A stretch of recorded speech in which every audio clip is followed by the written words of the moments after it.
Hello, and welcome to the glorious world of ancient Greece. Today, we'll explore the Acropolis of Athens and its famous monuments.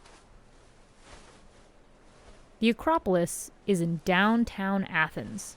The word Acropolis is made up of two words, akron, meaning highest point, and polis, meaning city. The Acropolis you see in the game is how it actually would have looked during the 5th century BCE, during what we would call the classical period. That's almost 2,500 years ago. The Acropolis was home to several ancient religious festivals, the biggest and most famous being the Great Panathenea, a festival as popular as the ancient Olympic Games.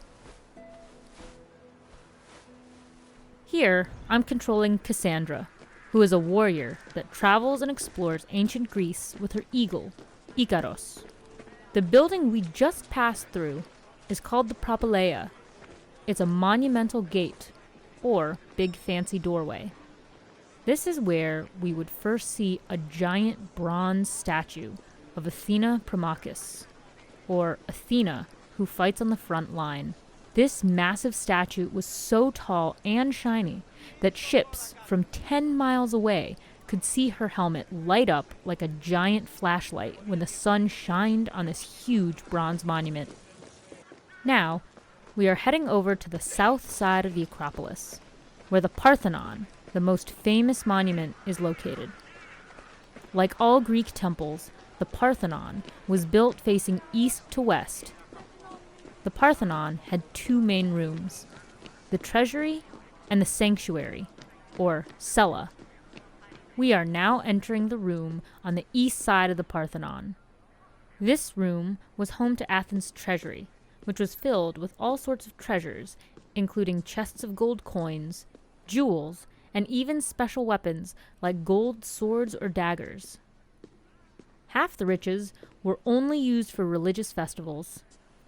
Those gold coins would have usually been saved to buy animals for ritual sacrifices which took place in front of the temple. The other half of the riches belonged to the city, which paid for things like building roads, training children for military service, or for other public works. Now, we will head around the building to the west side of the Parthenon. We are now entering the inner chamber, or cella, which housed the Athena Parthenos, a 40-foot statue of Athena. The statue had an inner wood base, with gold and ivory decorating the outside. When Athens lost money and things weren't going so well for the city, there were actually some stories of mice living in the wooden parts of the statue. The dress was made out of gold plates that the Athenians sometimes used like a bank. If they really needed money, they took a layer of her golden robes off the statue. The little pool of water on the floor in front of her was there to control the humidity of the room, kind of like an ancient humidifier. Now we're heading over to the temple on the north side of the Acropolis, the Theon. This little temple was dedicated to two gods, Athena and Poseidon, and to Cecrops, the king in mythology who founded and built the city of Athens.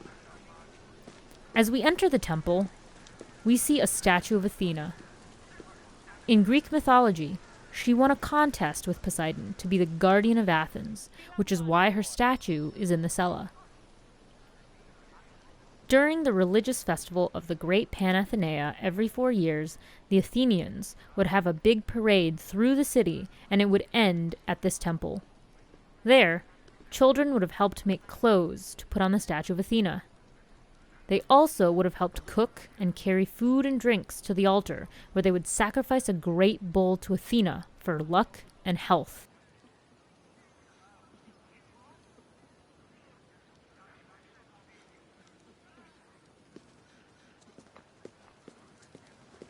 Fun fact, in Chicago, you can see these same types of columns in the shape of women called caryatids. The porch on the side of the Museum of Science and Industry in Hyde Park has a set that looks just like this. Next time you visit, try and find them to impress whoever you're with. Down into the west side of the Theon is a special olive tree.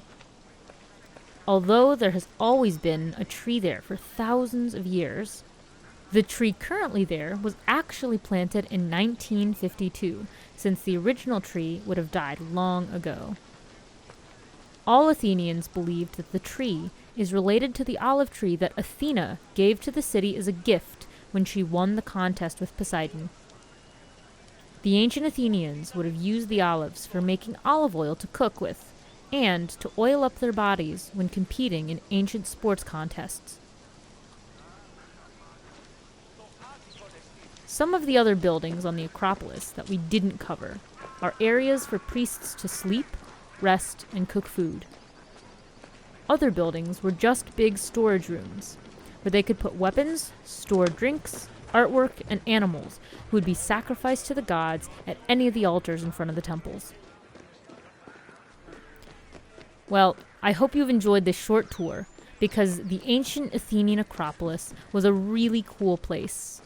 I hope you will explore the game on your own and walk around this amazing digital world of ancient Greece.